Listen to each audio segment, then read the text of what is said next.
Deixa eu te fazer uma pergunta direta. Se você fosse listar os personagens mais problemáticos de Family Guy, em quem você pensaria primeiro? Peter, com suas decisões absurdas? Quagmire, pelo óbvio? Stewie, que literalmente tenta matar a própria mãe toda semana? Tudo bem, todas escolhas válidas, mas existe uma pessoa nessa casa que a gente subestima completamente. E ela está ali sorrindo com o avental impecável e os cabelos sempre no lugar. Lois Griffin, a mãe perfeita de Quahog. E eu coloquei perfeita entre aspas, porque depois de hoje você nunca mais vai olhar pra ela da mesma forma. Os episódios que eu vou te mostrar hoje não são só engraçados. Eles revelam uma Lois que mente, rouba, foge da justiça e ainda arruma um jeito de terminar a história como heroína. A mulher tem um dom. E o pior, ela faz tudo isso com aquele sorriso calmo que deixa qualquer um desarmado. Fica comigo, porque isso fica cada vez mais absurdo conforme a gente avança. Vamos começar com um clássico absoluto. O episódio onde Lois descobre que tem um talento especial para o crime. Tudo começa de forma inocente, como sempre começa com ela. Ela está no supermercado, faz as contas no caixa e percebe que o dinheiro não fecha. Situação constrangedora acontece com qualquer um, mas o que qualquer pessoa normal faria? Deixaria algum item para trás, provavelmente o mais caro. O que Lois faz? Ela pega um presunto inteiro, e enfia dentro da bolsa. Calma, com naturalidade, sem nem piscar. E aí você torce o nariz e pensa, tudo bem, foi um momento de desespero. Mas não, porque aquele presunto foi só o começo. A partir daí, Lois começa a roubar com uma frequência que vai de preocupante a completamente fora de controle em questão de dias. Roupas, acessórios, itens de eletrônico, tudo. E então vem o ponto alto que me deixa de queixo caído toda vez que assisto. Ela rouba uma pintura de Matisse, uma obra de arte. Não é um chaveiro de lembrancinha de museu não, é um Matisse. Lois Griffin, a mãe dedicada de 3 filhos, saiu de um lugar público carregando uma tela de artista reconhecido internacionalmente debaixo do braço. A questão não é nem o roubo em si, é a coragem. Essa mulher tem nervo de aço. Brian percebe que algo está errado, confronta ela e Lois até concorda em devolver tudo. Ela está carregando os itens roubados para o carro, quase redimida, quando Joe aparece do nada e aprende. Até aí tudo bem, consequências chegaram. Mas então o juiz está lendo a sentença, já determinando a pena, e Lois, que em pleno tribunal, tenta roubar o martelo do juiz. O martelo? Ela estava sendo condenada e achou que aquele era um bom momento para praticar mais um roubo. O resultado? 3 anos de prisão. Merecido? Matematicamente sim. E sabe o que acontece depois? A família entra em colapso total sem ela, a casa vai abaixo, os filhos ficam à deriva e Peter, sendo Peter, resolve que a solução é uma fuga cinematográfica. Ele visita Lois na cadeia e literalmente a esconde dentro da boca dele para tirá-la de lá. Eu precisei pausar o episódio nessa hora, não pelo nojo, mas pela admiração involuntária com a criatividade do roteiro. Eles então fogem para um bairro asiático de Quahog, onde Chris vira motorista de rickshaw, Stewie consegue emprego numa confecção clandestina e é demitido por costurar o sapato na própria mão e Peter se torna lutador de sumô, uma família de fugitivos da lei vivendo disfarçada. Isso é Family Guy funcionando no seu melhor. Mas no final, e aqui é onde Lois recupera alguns pontos, ela decide se entregar para proteger a família. Joe a persegue pelos esgotos, escorrega, quase cai num buraco e ela o salva. Joe, em gratidão, cancela a pena dela. Fim do episódio, família reunida, tudo normal. E o mais impressionante de tudo é que ela sai desse episódio como a personagem mais corajosa da tela. Roubou, fugiu da lei, viveu disfarçada e ainda terminou como heroína. Lois Griffin é um fenômeno da narrativa, mas pode acreditar, isso foi só o aquecimento.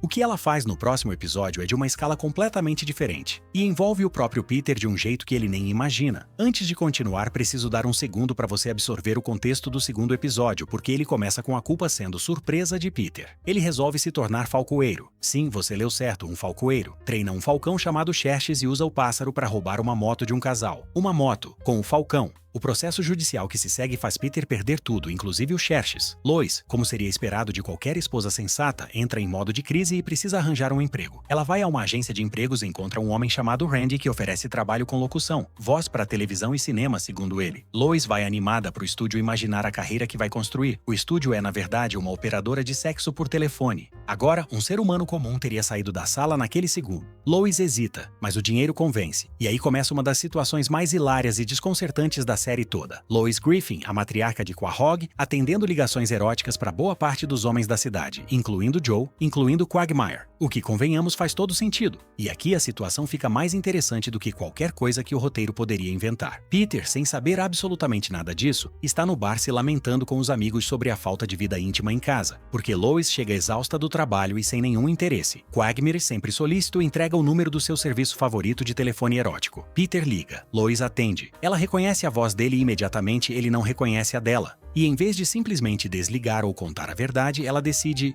Continuar. Ela entretém o próprio marido como se fosse uma operadora desconhecida. Isso é simultaneamente o maior teste de casamento e o maior experimento social da história da animação adulta. Peter vai ficando obcecado com a mulher misteriosa ao telefone, pede um encontro, ela reluta, mas aceita, vai disfarçada, e eles acabam tendo uma relação sem que Peter perceba que está com a própria esposa. 8 horas depois, Lois revela tudo. A reação de Peter, sendo Peter, é surpreendentemente emocionante. Ele admite que no fundo sabia que era ela, e que isso prova que eles são almas gêmeas de verdade. A conta de telefone, $7.000, eles se abraçam, se beijam e Chris e Meg ficam completamente traumatizados pela demonstração de afeto dos pais. Stewie, assistindo a cena final, pergunta se pode participar. E com isso o episódio termina. Mas o que a gente precisa pausar e analisar aqui é o seguinte: Lois sabia desde o início. Ela podia ter desligado, ela podia ter confrontado Peter na hora. Em vez disso, ela conduziu toda a situação como uma diretora de teatro, controlando cada cena. Isso não é inocência, isso é estratégia de altíssimo nível emocional. Ou simplesmente caos que ela abraçou com as duas mãos.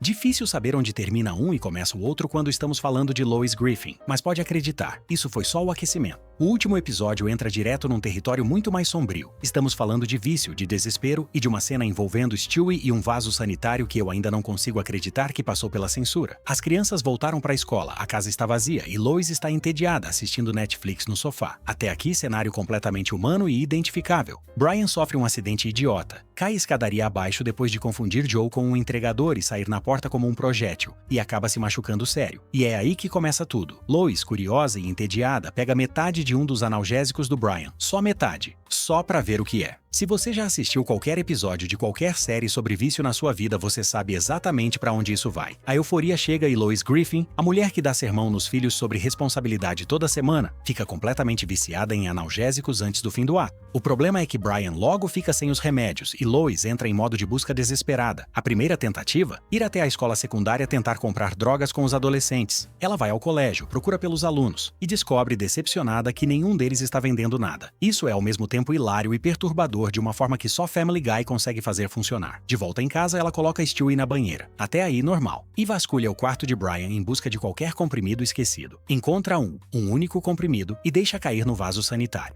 Aqui é onde a situação atravessa uma linha que eu não sabia que a série estava disposta a cruzar. Lois não consegue alcançar o comprimido lá no fundo do vaso, então vai buscar Stewie, o bebê, e tenta literalmente enfiar a criança no vaso sanitário para pegar o remédio para ela. Ela está usando o filho como ferramenta de pesca de drogas num banheiro. Brian entra, salva Stewie e com uma calma admirável oferece a ela um último comprimido dentro da caixinha dele. Lois entra na caixinha. Brian tranca a porta, e ela passa horas ali dentro em fissura enquanto o vício sai do sistema. O episódio termina com ela saindo da caixinha, sóbria, satisfeita em ouvir o final de uma música no rádio como se fosse a maior alegria do mundo. Simples, limpa, de volta à realidade. É um final estranhamente tocante para um episódio onde ela quase afogou o bebê caçula numa tentativa de recuperar analgésicos. Esse é o talento de Lois. Ela faz você sentir alívio e carinho por ela logo depois de mostrar o pior que tem. E então chegamos ao ponto onde eu preciso fazer uma pausa honesta com você. O que esses episódios revelam sobre Lois vai além do humor. Ela é construída como o eixo moral da família, a voz da razão num caos constante, mas episódio após episódio, a série deixa claro que ela tem seus próprios abismos. Ela rouba, mente, foge da lei, conduz situações moralmente questionáveis e ainda assim emerge de cada história com a narrativa intacta, a família unida e o avental no lugar. Isso é ou um comentário sofisticado sobre as expectativas impossíveis colocadas sobre as mães, ou é um personagem deliciosamente hipócrita que a série nunca quis realmente punir.